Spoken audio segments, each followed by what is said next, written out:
to the next chapter of Winston's Christmas. Today is the 16th of December, which means we're on chapter 16. Let's find out what Winston's up to now. And where do you think you're going? The man said sternly. He glared at Prue from behind thick, round spectacles. On his jacket, a badge saying security glinted in the moonlight. Hide, hissed Prue. Winston slid down from her back and hung upside down, clinging to the fur on her belly. Prue covered her surprise expertly and began to purr loudly. Weaving in and around the man's legs and rubbing her shoulders up against the door, the security guard softened. What do you want to be going in to this big shop on Christmas Eve for? He said, smiling and bending down to tickle her ears with thickly gloved hands. It's locked up tight for the holidays now. I just double-checked all the doors myself. He jangled a big set of keys cheerfully. Now go on. I think you should head home. Your people will be wondering where on earth you are.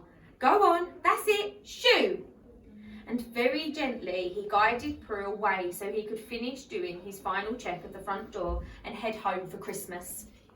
Prue purred again and made a great show of walking nonchalantly down the road with her bushy tail swishing very casually behind her. When they were safe distance away, Winston scrambled back onto her back. What are you doing now?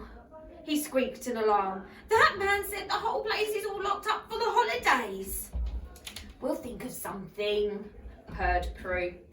Winston suddenly squeaked. Wait, I can smell something. He gingerly stood up on Prue's back and sniffed the air. Yes, there was definitely something. His whiskers were wobbling, so Winston knew it must be important. What is it? He sniffed again. It smelt of nice things, flowers, soap, cookies, candy canes, and lots of other rich and delicious aromas. It all seemed to be coming from inside the department store. But where was the smell escaping from? Was there an open window? Winston let his nose twitch and sniff until it found exactly the direction that he needed to go.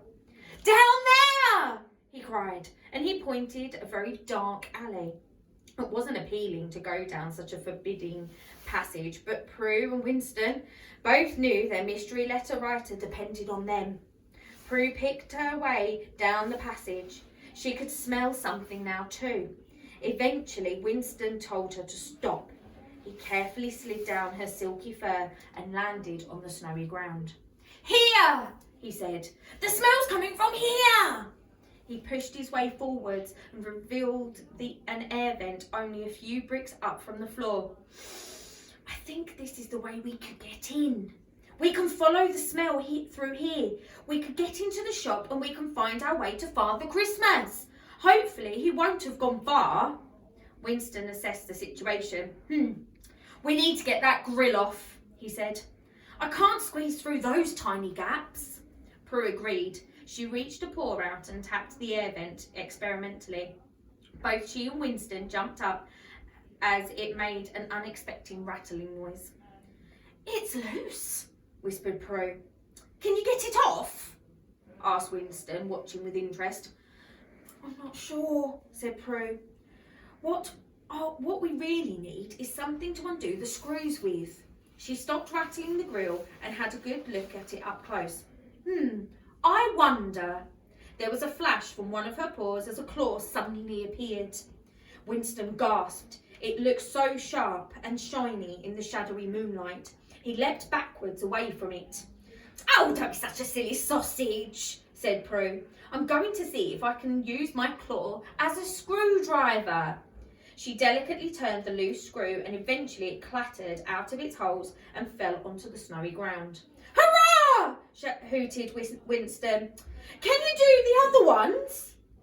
Then we can get to Father Christmas. Prue tried her hardest on all the other screws, but they were as tight as glue. It's no good, they won't budge, she said. Winston sighed.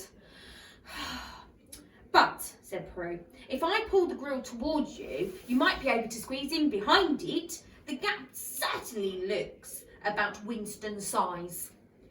Winston nodded and clambered up Prue's back again.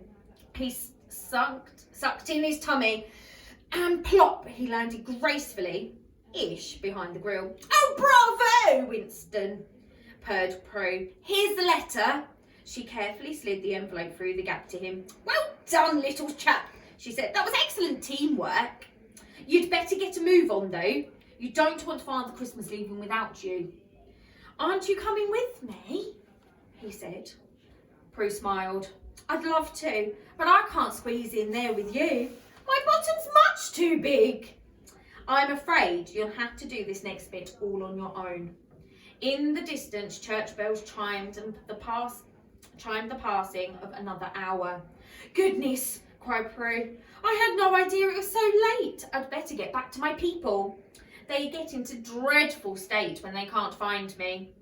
Thank you, Prue, said Winston. You're the nicest cat I've ever met. You are the nicest mouse. Now hurry along, she replied. You've got a letter to deliver. Winston set his whiskers at a very determined angle. Waving over his shoulder at Prue, he set off down the dark tunnel to the shop. Prue watched him until she couldn't see him any longer before trotting off into the night.